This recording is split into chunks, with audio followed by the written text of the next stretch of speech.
Bismillahirrahmanirrahim. Assalamualaikum warahmatullahi wabarakatuh. Alhamdulillahirabbil alamin. Asyhadu an la ilaha illallah wahdahu la syarikalah wa asyhadu anna Muhammadan abduhu wa rasuluhu la nabiyya ba'da. Allahumma sholli ala Muhammad wa ala alihi wa sahbihi ajmain. Pemirsa yang berbahagia, salah satu perintah Allah di dalam agama kita, agama Islam, yaitu tawakal atau berserah diri kepada Allah Subhanahu wa taala. Mengapa kita perlu bertawakal? Karena suatu perkara tidak mungkin kita selesaikan sendiri tanpa menyertakan Allah di dalam urusan ini.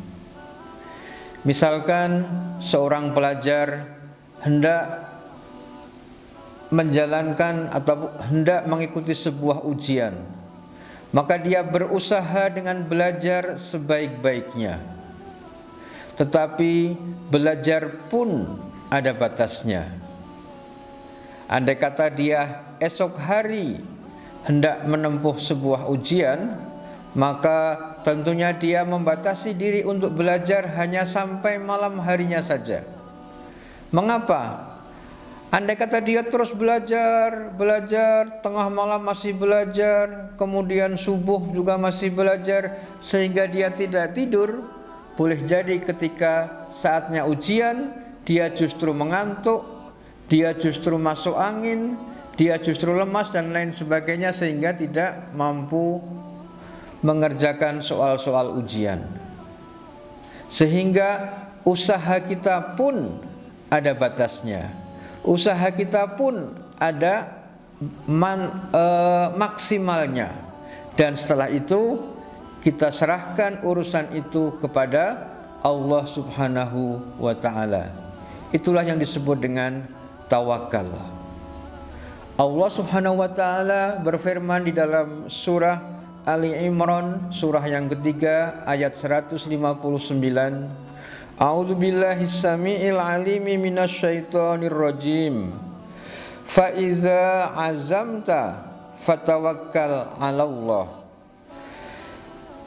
Dan apabila kamu telah membulatkan tekad, apabila kamu sudah berusaha dengan maksimal, apabila kamu sudah mengerahkan seluruh kekuatan kamu, maka bertawakallah kepada Allah, maka serahkanlah perkara selanjutnya, serahkanlah hasilnya kepada Allah Subhanahu wa ta'ala. Di dalam sebuah riwayat yang sangat terkenal, Rasulullah pernah bertanya kepada tamunya yang datang, "Wahai fulan, kamu datang ke sini dengan siapa?" "Ya Rasulullah, saya datang ke sini sendirian saja dan saya mengendarai kuda." Kemudian tanya Rasulullah, "Apakah kudamu sudah engkau tambatkan dengan benar?" "Tidak ya Rasulullah." Begitu turun dari kuda, saya langsung masuk ke dalam rumah Rasulullah dan kuda saya biarkan saja. "Saya ingin bertawakal kepada Allah," kata tamu Rasulullah itu.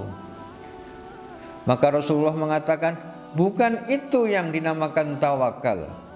Yang dinamakan tawakal adalah engkau mengikat kudamu pada tempat yang sudah disediakan dengan sebaik-baiknya, dan barulah engkau serahkan perkara selanjutnya kepada Allah.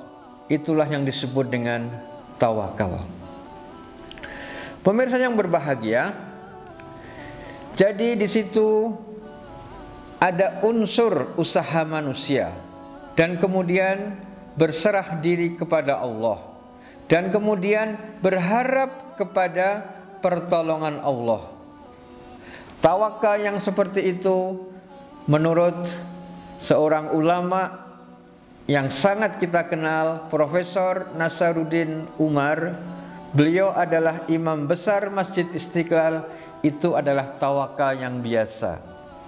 itu adalah sebuah perkara yang masih memerlukan usaha kita dengan sebaik-baiknya. Kata beliau, Profesor Nasaruddin Umar, ada tawakal yang lebih tinggi lagi kualitasnya, yang disebut dengan taslim. Tawakal yang luar biasa. Tawakal seperti apa tawakal yang luar biasa itu? Yaitu tawakal yang tidak memerlukan lagi usaha kita sebagai manusia. Dan tanpa kita berusaha, cukup dengan kita berdiam diri, maka pertolongan Allah itu akan datang kepada kita. Yang seperti apa? Tanya kita tentu. Kata Profesor Nasaruddin Umar, kita bisa lihat pada tawakalnya seorang bayi. Seorang bayi belum bisa apa-apa. Seorang bayi paling hanya mampu untuk menangis. Tapi dengan tangisannya itu maka mengundang pertolongan dari segala penjuru. Kita lihat seorang bayi yang kehausan, seorang bayi yang kelaparan, seorang bayi yang pipis, seorang bayi yang buang air besar. Apa yang dia lakukan untuk mengundang pertolongan orang? Dia hanya cukup menangis saja. Dia tidak bergerak kemana-mana karena memang belum bisa bergerak barangkali ya. Tapi bukan itu titik beratnya. Titik beratnya adalah orang-orang akan dengan sukarela memberikan pertolongan kepada si bayi itu. Kakaknya datang kepada bayi, adik nangis, adik pipis ya, saya ganti popoknya.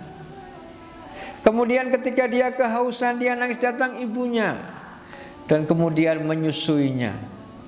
Datang lagi pertolongan, datang lagi pertolongan, datang lagi pertolongan. Dia tidak perlu berusaha kemana-mana. Dia tidak perlu teriak-teriak ya. Cukup dengan dia berdiam diri saja, maka pertolongan itu akan datang dan orang dengan sukacita ya. Orang dengan sukacita membantunya. Bahkan ketika si bayi itu buang air besar, yang mana tentu ternyata kalau masih bayi ya, buang air besarnya saja itu tidak bau seperti orang dewasa.